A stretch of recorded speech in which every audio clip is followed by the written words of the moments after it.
Hi, fellow knitters. It is Friday, week 2 in our Summer Bloom knit along. So we started last week and we are going until August 29th and just watching the beautiful stitches blooming on our needles. So we do have 2 designs that we're working on. Number 1 is over here, Alpine Bloom by Caitlin Hunter, also known as Boylan Knitworks on Ravelry. I'll provide the link below to her patterns. And Alpine Bloom is worked in a fingering weight yarn, and we've chosen to put a gradient in the yoke and then a solid or semi-solid for the main color. So her size range offered is a 36-inch finished chest, such as this one, all the way up to a 68-inch finished at the underarms. And her suggested needles are 3.25 millimeter and 3.5. The techniques that are encompassed in this pattern are a simple lace technique at the neckline and the cuffs on the sleeves, tiny bit of ribbing, color work of course, and some short rows. So the back of the neck will be a little higher than the front. And the second one I am working on, I haven't quite finished it yet, is called Misurina, also by Caitlin Hunter. And this one is worked on a 2.75 millimeter and a 3.5 millimeter. Her size range is a 36-inch all the way to a 72-inch at the underarm. She does allow a lot of positive ease in her designs. And the techniques involved will be cables, eyelets, ribbing, color work, and short rows. So I will show you my progress very shortly. And don't forget, we have another trivia question at the end of this video and another ballot up for grabs. Last week's trivia winner was Mary Lee. So we've got 2 more weeks and 2 more ballots up for grabs towards the grand prize. So the yarn that we are using is Nestle for the color work. It's a long repeat gradient, a mixture of merino and nettle fiber. And we're down to 4 colors in stock. We started off with 7. So the 3 colors that are missing must have been the very popular ones. This one is mainly the reds, and you'll see on the label the gradient scheme. And this is mainly the purples with some blues, midnight blues. And these have 437 yards per 100 grams. And you will be completely surprised how much of the ball is remaining after you finish your color work design. And this one is periwinkles, purples, and teals into a dark navy. And there's a little window to view. And the 4th color is burgundies into gray tones, and that is the one chosen for our sample on the table. So those are the 4 colors remaining. And then for the main color, we had a choice of either using Merino, which is superwash merino with linen, also 437 yards per 100 grams or 400 meters, 80% superwash merino, 20% linen. So that is the yarn that I've chosen for this one. And the remaining colors, we do have a blue too. We've got this beautiful saffron shade and berry and the balm color, completely natural. And then if you're not a fan of a linen blend, we're also suggesting Allegria, which is superwash merino with nylon. It's very soft, very plush, and easy to work with. The stitches fill in nicely. And we've got some rich colors, which I think are leaning a bit towards the fall now. And then we've got the brights and another fall shade. So I'm going to post a few more progress pics later on this evening of some of the in-shop Knit-alongers progress on Alpine Bloom. So just to keep you up to date here, last week we were just talking about the color work. You can make changes. If you don't like the lace work on Alpine Bloom, you can switch to just standard ribbing. I switched my ribbing at the bottom on Alpine Bloom from a regular Knit One Purl One rib to a twisted Knit One Purl One rib. I just like the more pronounced lines it creates. So that's something to keep in mind if you're going to make any changes. And then a few of you are interested in doing a long sleeve version of Alpine Bloom, which would be gorgeous and take you into the fall and winter. And you just have to be alert to how much yarn you've purchased and would you have enough remaining. So if you have about 50 grams left over when you're ready to start your sleeves of the main color, then you should have enough to do a full sleeve.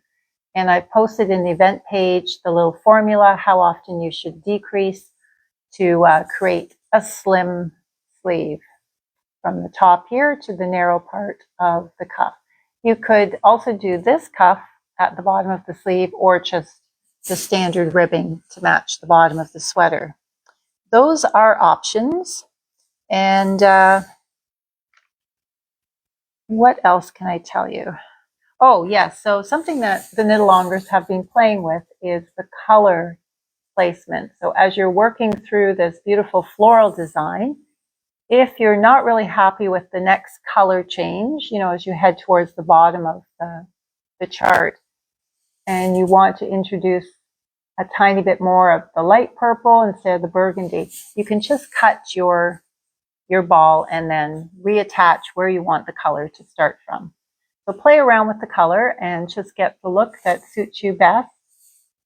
On misurina, I am now at the point where I have to make decisions about the body of the sweater. So I have finished the chart. I'm on the very last row of the chart. I'll bring it closer. And misurina has a cable design in between the floral motifs.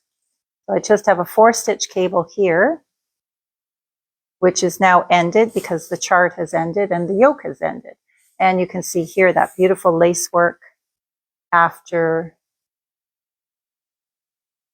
the roll edge and the ribbing. So what I did, I felt that I would be ending the chart without repeating that beautiful teal green color again. So I just cut the color in the dark blue and introduced the green again. And it looks completely natural. Nobody would ever know that you have changed the color scheme in the gradient yarn. So that is the inside of my work.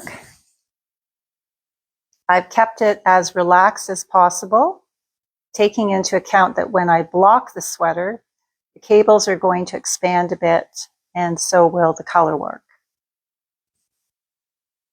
So I've got some ends to sew in there, but I'll wait till I'm at the very end of the sweater. So one of our Knit-alongers, who's obviously further ahead than I am, noticed on misurina pattern that when you are ending your color work chart and knitting across the body so many stitches to start the sleeve placement on holders, that the cable design does not line up. So what we're suggesting, only for misurina, is if you continue knitting to the next cable, to the center of the next cable, and then put your beginning of round marker there, and then start counting stitches for the next section and separation of the sleeves and so on. That will balance things out. That might have been lost in the translation in the pattern, or maybe we're just being too picky as knitters and we want everything to line up. So the choices that I have now are proceeding with a textured and tiny eyelet pattern throughout the body of Misurina. And I'm not sure if I'm going to stick to Caitlin's design idea. I think I'm going to play around and come up with a textured stitch that doesn't involve any eyelets, because I think the eyelets might be a little bit lost. They're very tiny, and according to the chart, I think they are only happening every 6 rows, and there are some purl stitches, purl dots she calls them, in there too.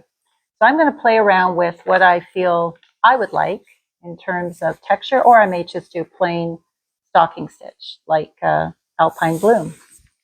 So those are things to think about as you're knitting along. You know, make changes as you feel it suits your style. And again, I may add long sleeves to Misurina because I do have quite a bit of yarn. I'm still on my first skein of the main color. And surprisingly, this is how much I have left of the main color. So I would guess that is probably 80% of the ball remaining. So I've only used up to 20% to do the yoke design. So I have enough yarn to put into another sweater for a colorwork yoke, or knit a pair of socks, or a small accessory. So I'm sure you'll have quite a bit left over as well. Okay, so if you have any questions, if you're stuck at any point on the pattern, feel free to post in the comments, send an email or a message, or call the shop, and we will move on to our trivia. So we are picking a random winner Sunday morning, somebody who posts in the comments the answer to this question. And there'll be all different answers.